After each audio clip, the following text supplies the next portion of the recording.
What's up, guys? So I want to make one of these that's not just like a reaction, that's more of a roundup of sorts, whether that's current country music news or stuff I'm listening to, and listen to stuff that you guys have recommended for me that I don't think I'm going to do a full reaction of. Just some sort of hodgepodge of things, and part of the fun of this channel is that I don't really know what exactly it is I'm building here. I'm having fun thinking about country music out loud, sort of stream of consciousness, and I'm trying to be articulate and trying to be useful to you.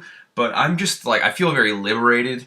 There's no structure to it except the ones that I'm trying to build. I have some plans for some cool ideas that I think are going to be fun, maybe features I can do on this. And I just like a video format. I like talking to a camera. I want to do a periodic check-in, and let's just get into it, okay? Canaan Smith has a new single out. It's called Like You That Way. And I was already not excited about this single because it is a sequel to his only other real hit, which is called Love You Like That, and I was like, gosh, well, those sound exactly the same, or are we just going back to the same formula? But really, this song is disappointing for two other reasons. The only reason I'm talking about it is because it interested me for two other reasons. One, I saw it on New Music on Spotify, and I was like, why is this the album cover? The song doesn't even mention a big butt, but it just feels like you're asking to be criticized by just putting a random woman's butt on your album cover. Two, I think the chorus of the song is like kind of provocative because of this line. Girl, you're Miranda Lambert crazy, and I like you that way.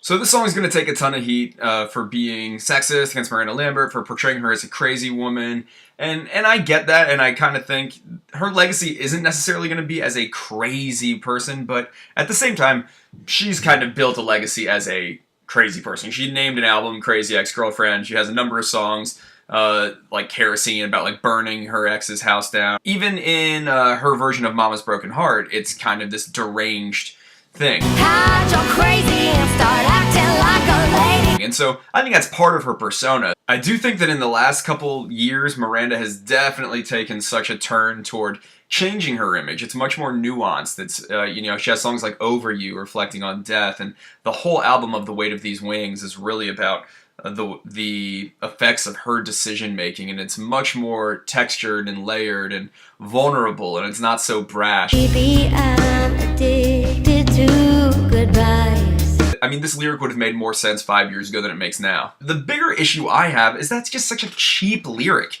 It's not gonna age well. People in 20 years that have never heard Miranda Lambert are gonna be like, what does it mean Miranda Lambert crazy? It's just sort of a cheap grab at relevance, and that's why I really hate it, is I'm like, that's just lazy songwriting. That's not a clear metaphor. That's not timeless or good. It's the same feeling I had weirdly when Shrek was this beautiful fairy tale, and then Shrek 2, they had all these Starbucks jokes, and they had so many more pop culture references, and you're like, well, that cheapens what was actually a really interesting story.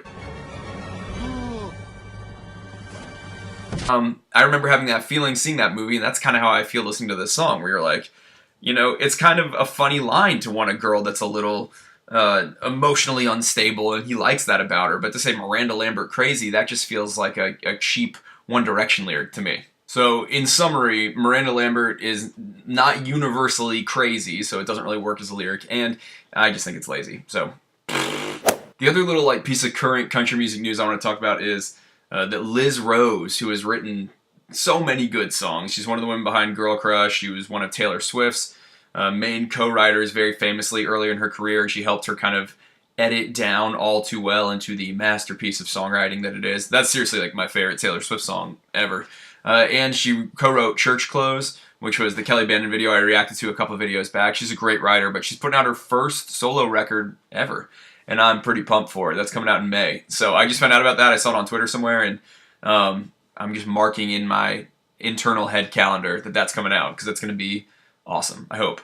Next thing I want to do is check out some of the artists that you guys have recommended for me, and I want to give you a really quick snapshot of what I thought about them, because I was like, okay, I'm not going to make a full video about these, but I want you to know I'm checking them out, and I'm thankful for the recommendations. So the way I want to do this, because I can be a very long-winded person, is to just limit myself to 30 seconds to talk about some of these albums and people that I've listened to, and just kind of synthesize what I think, so, because otherwise I'll go on for like 10 minutes. First one I want to talk about was recommended by Seth Graham, and it's RaeLynn's Wildhorse. So, 30 seconds on the clock, here I go. This album is way too poppy to me, and RaeLynn's voice is not my favorite. It really grates on me. I think it sounds okay acoustically. I think when it's covered in pop production, it sounds over. She clips her lines and it sounds overly stretched and auto-tuned. I think she can write, and some of the songs can be a little checklisty, but there's little parts of Lonely Call where she mentions Real Housewives and binging that and being lonely that I think are actually very smart. So, not for me, but I get it. That's very difficult. Next up is BJ Barham's Rockingham. So this is the solo album from BJ Barham, who's the lead singer of American Aquarium, a band I love. Losing Side of 25 was like my soul the year that I was 25.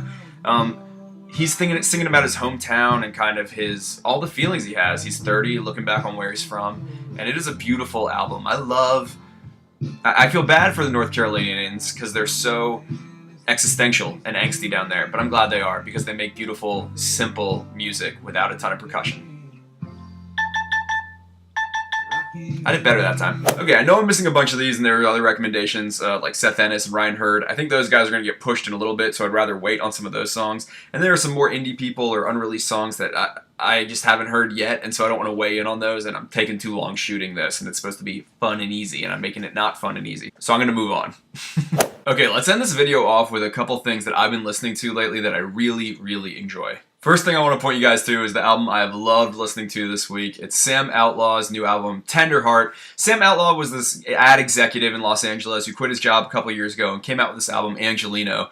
He takes a bunch of hits from haters that don't like that he uses the name Outlaw, which was his mother's maiden name, so he kind of has a right to do it. But people are like, oh, you're not a real cowboy, and who cares? Who in country music is a real cowboy? The music he makes is amazing, and if anyone thinks that there is some sort of privilege that excludes him from making country music because he was an ad executive and he took the choice of being an indie musician, which I can promise is a downgrade in pay, that's just the dumbest dismissal and stupid.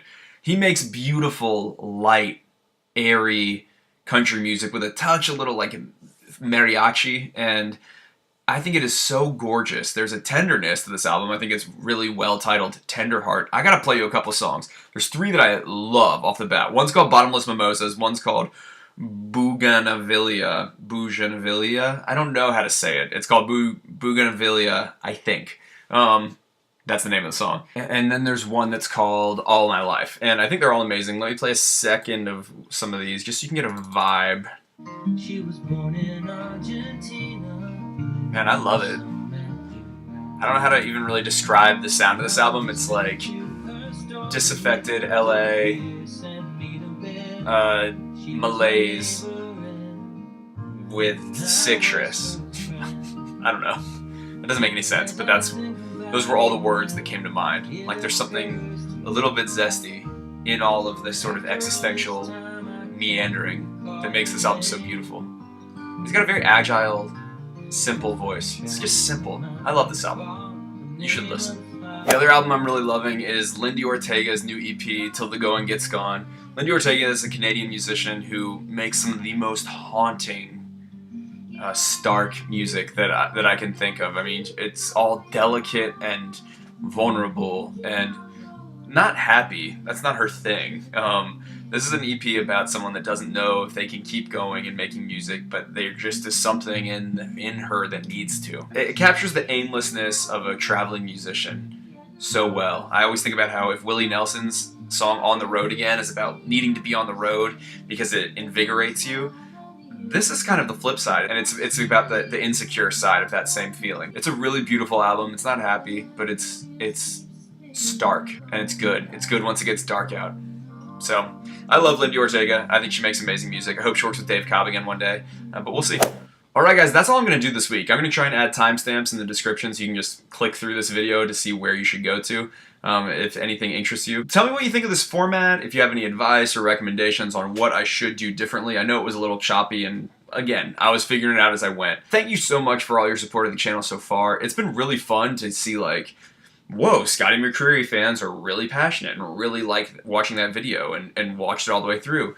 And interesting to see the differences in the album reactions versus the single reactions. And I want to still do some more album reactions, but I'm kind of rethinking what those might look like. And let me know just any other advice you have, because it's one grand experiment. You guys are certainly a part of it. I want to listen to the audience that is building for these. Thank you so much for hitting subscribe and like, because that really is, I'm already noticing, helping spread the channel. So yeah, keep me abreast of what you guys want and want to see, and I'm going to do my best to accommodate and try and make this a thing that's fun for me and fun for you and good for everyone. Okay? Yeah, that's it. Bye.